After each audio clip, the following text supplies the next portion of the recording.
eto na nga tayo at nakatakas naman ang mga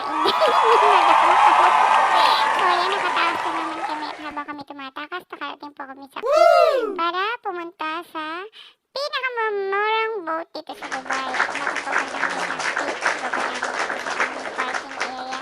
Ayan po, napakaraming bird. Napakaraming bird talaga. At ang sabi ng kasama ko, baka daw ako mataihan ng bird. Hindi naman naniwala. Pero yun nga, ganun yung nangyari. Nataihan niya ako bago kami umalis. O ayan, ang sabi ng kasama ko, yung mga ibon na to, ay baka nanggaling pa ng Pilipinas. At nag-migration dito sa Dubai. Kasi gusto nila maranasan na lumipad dito sa Dubai. Actually, sobrang dami po nila at hindi namin alam kung saan sila nanggagaling. But, nakita namin na pinanggagalingan pa nila ay nasa likod ng mga sasakyan sa likod ng bus. Doon lahat sila nanggagaling. Ayun, pinapakain sila. Anyway, wow, napakaganda po dito. Napakadaming ng mga flowers dito sa Dubai. Papunta sa creek, papunta dito sa sakayan ng boat. So, sobrang saya, sobrang ganda. Lalong-lalo mga pink na bulaklak. At ayan, malapit na po kami. Naglalakad kami papunta sa near sa... Ayan, nandito na kami sa bilihan ng ticket. At nakikita ko na rin yung boat. Ayan, nakikita ko na rin yung dalawang kasama ko na excited ang pumunta sa bilihan ng ticket. Pero nabigo kami. At ang sabi ng bilihan ng ticket, kailangan daw ay maglakad kami ng malayo dahil doon daw yung papunta raw sa gusto naming destinasyon. At nakikita po natin isang napalaking barko na hindi ko alam kung saan nanggaling pero dito siya nakalapag sa medyo gumagabi na nga at naglalakad kami na mabilis para umabot kami diyan sa bilihan ng ticket. Dahil excited na rin kaming sumakay sa bangka na nung una is sabi nila is 1 dirham pero hindi namin alam kung magkano.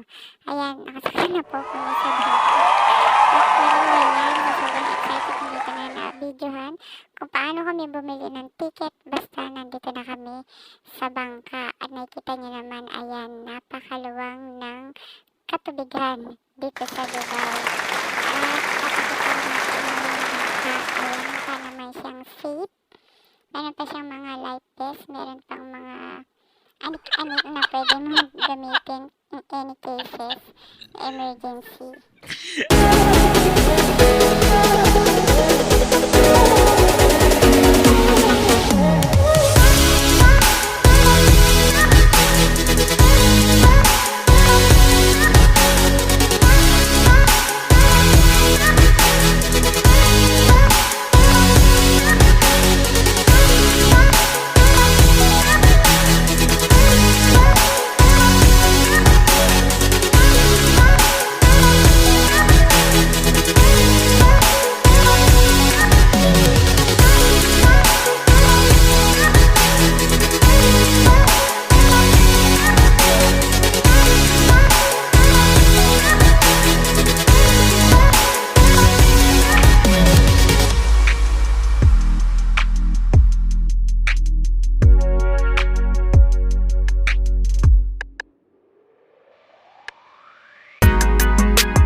hi guys. So, nagpunta po kami dito sa Baniyas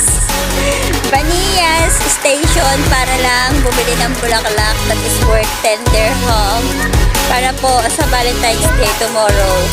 So, anyway, so these flowers po is sino ba bumili? Ano yun? So, ito po ay binigay ni Mr. Robert. So, nakilala lang namin si Mr. Robert dito sa Baniyas. So, thank you Mr. Robert for the flowers. Ayan, so, tapos na kami bumulak sa Baniyas.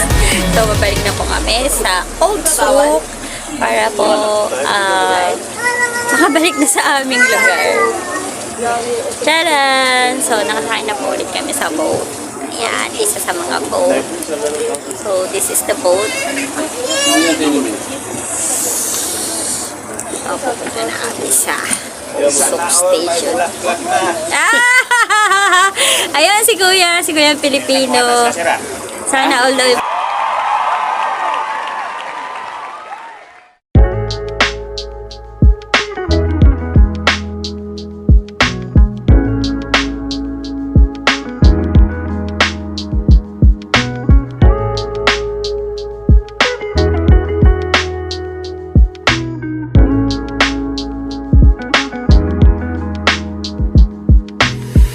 nakabalik na po kami dito sa Old Souk.